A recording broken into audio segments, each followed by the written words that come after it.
Hi everybody, it's Micheline from Needle and Curves, and I'm here today because I wanted to do a pattern review, but now that I've thought about what I wanted to say, I think it's more of a pattern review and a fabric review, and hopefully you'll be able to see what I mean by that here in a second. So what I have for you today is Butterick 5682, which I will provide a link because I got up without the pattern envelope, but it's pants. It has five views in it. View E is the one that I have for you today, which I'm going to show you.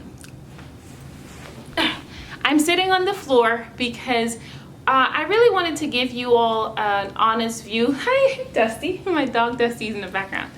I wanted to give you all an honest view of what these pants look like in terms of movement. And more than just the pants, I thought that it would be valuable to see how the fabric moves as well. And so I am physically doing this video after work. And I finished these pants yesterday after having started the project 3 weekends ago. I worked on it primarily over the weekend. I can't play with you guys right now. Primarily over the weekend, and I finished it last night, final touches last night, and I wore them today. So I wanted to share what they look like after a full day of wear, which I think if you are someone who has a fuller figure, oh sorry, if you are someone who has a fuller figure, then knowing how fabric moves with you throughout the day and at the end of the day, I think that's valuable information. So for this video, most of the time you won't actually see my physical face because I'm going to show you from the from my waist down. And this is what I wore today with these pants.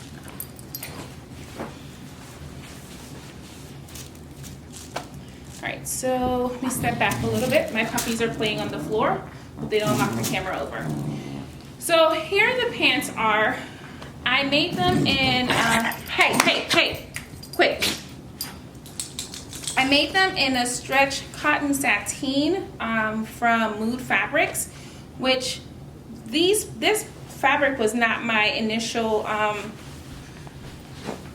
this fabric wasn't my initial choice for making these pants. The fabric that I initially chose was going to make them out of. After I made the adjustments, it was no longer big enough or long enough for me to be able to use it. And so I went to my stash to pull some fabric from there. And I think, look, after having worn these pants for an entire day, I don't like the fabric. I think the pants are fine, but I don't like the fabric. So this is why I don't like the fabric. As I move, I don't know if you can hear that, but the width of the pants makes a sloshing sound.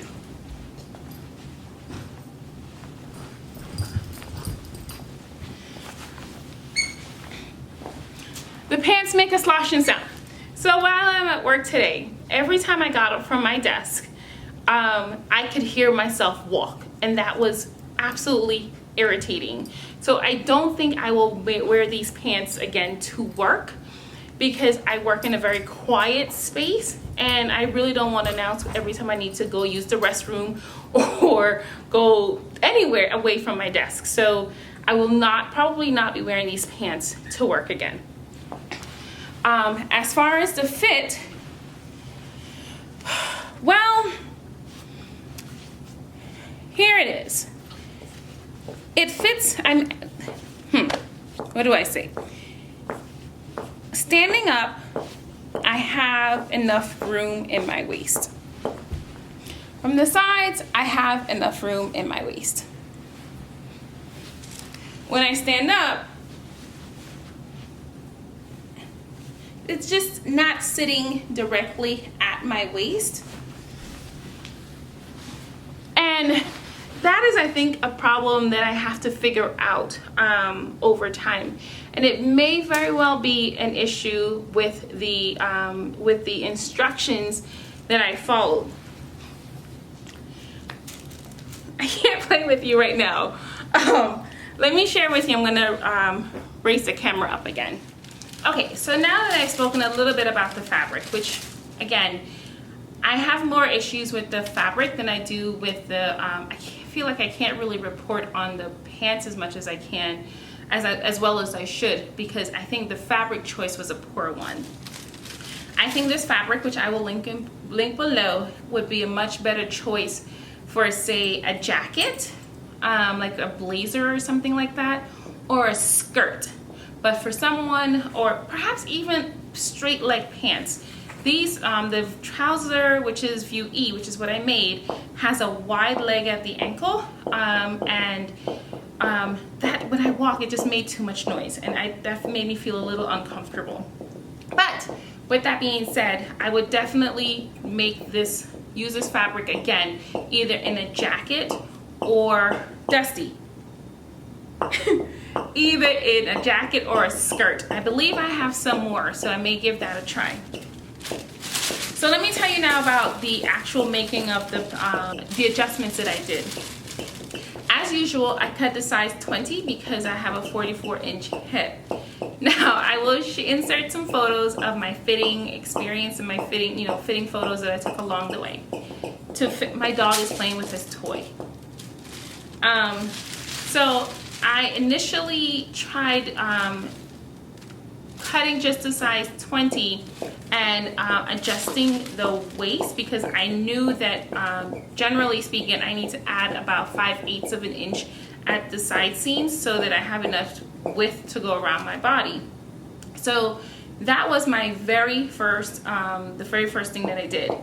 That did not work out so well, and I'm going to insert a photo here. I made those first pair with a sheet that I have that I bought from Goodwill for like $1, about $2 or $3, I don't remember. And I cut just a short, a shorter version, like board shorts type length. Dusty. In length, just so I can check out the width, because for me, I generally fit the length of a pattern without a need for any further adjustments to the length. So that initial fit, that initial practice, initial muslin that I did not look very good. My butt was hanging out of the back. I didn't sew the darts because the darts was actually exactly the width that I needed. But when I didn't sew the darts, the whole back of my behind was outside. And that was not a good look. So the seam method, which is I learned about in this book, just did not work very well for me. And that was my first try. My second try, I don't remember what I did the second time around. But, oh, I know what I did. Ugh. I have several fitting books that I use. My second try, I think I tried something in here. I'm not 100% certain. But the second time, I think I tried just a straight up tissue method, and that worked kind of, but it didn't really give me the fit information, the desired fit that I was going after. And so that didn't work either. I think that was like weekend 2. And finally, and I shared this on my Instagram page, I said I sent out for reinforcements, and I got this book,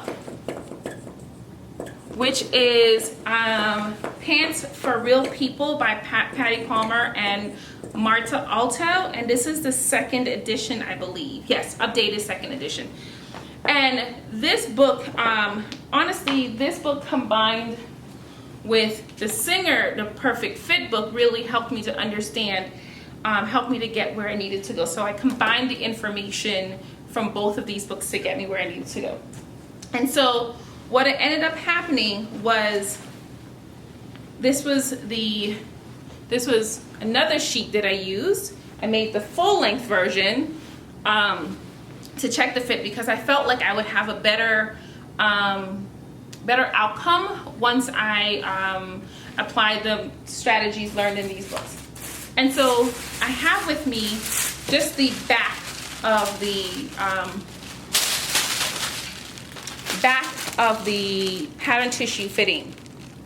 And so what I ended up needing, so these pants that I'm wearing, see now I get up and it's, yeah, there we go.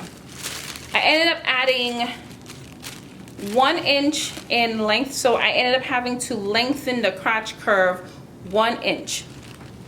So I lengthened the crotch curve 1 inch front and back, and I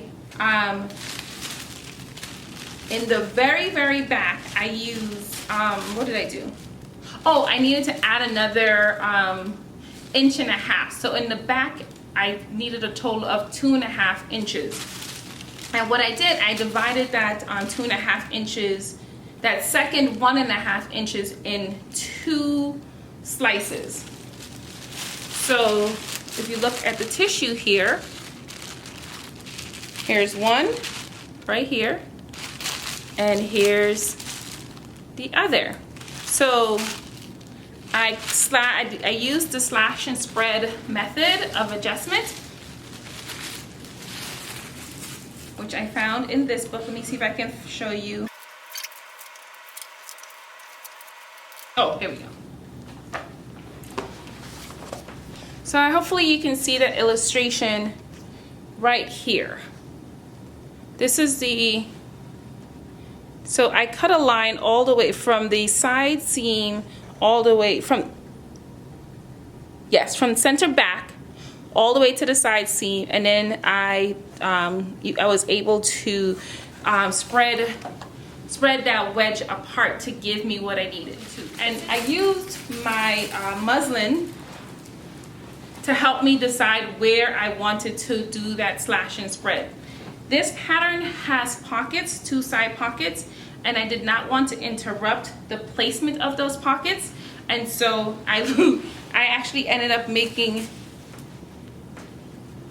the wedges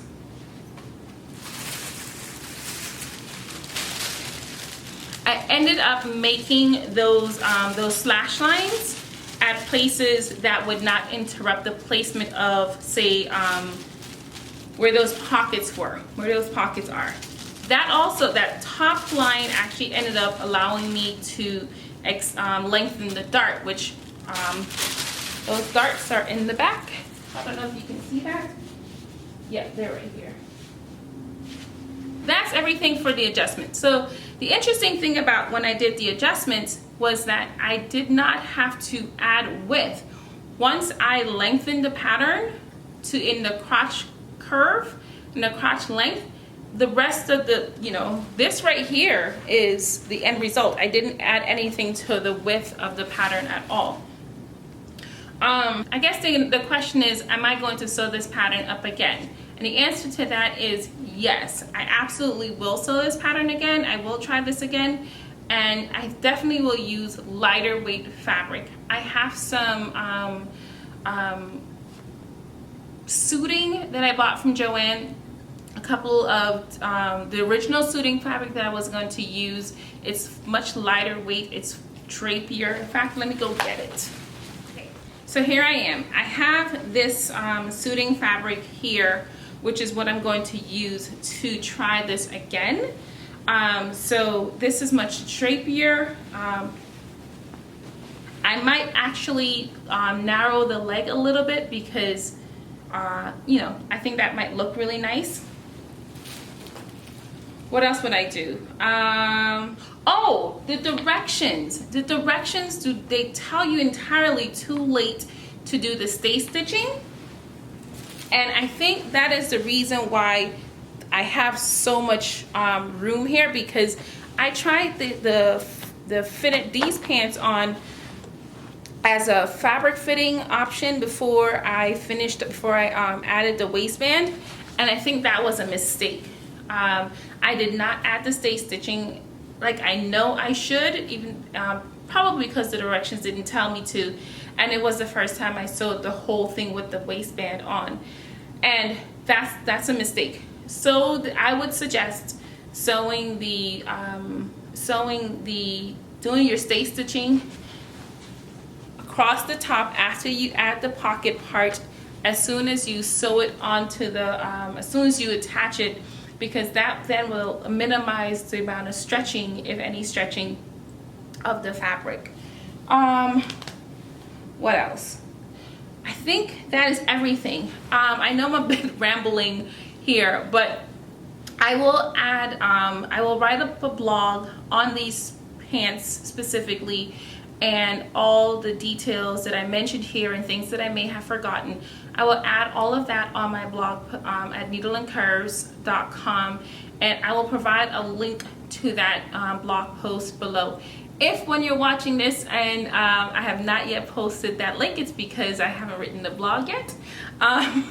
If you check back, I will do so. But if you are following me on my Facebook or Instagram page, I will definitely post, make a note as to when I upload that blog post. In the meantime, I hope you found this video helpful. I will definitely be making these pants again, and we'll do a follow-up video on the fitting of that of those pants. Also, if you have any questions for me regarding my experience making these pants, please let me know, and I will do my best to answer them either here or on any one of my social media channels. Until next time, friends, thanks for joining me. Bye.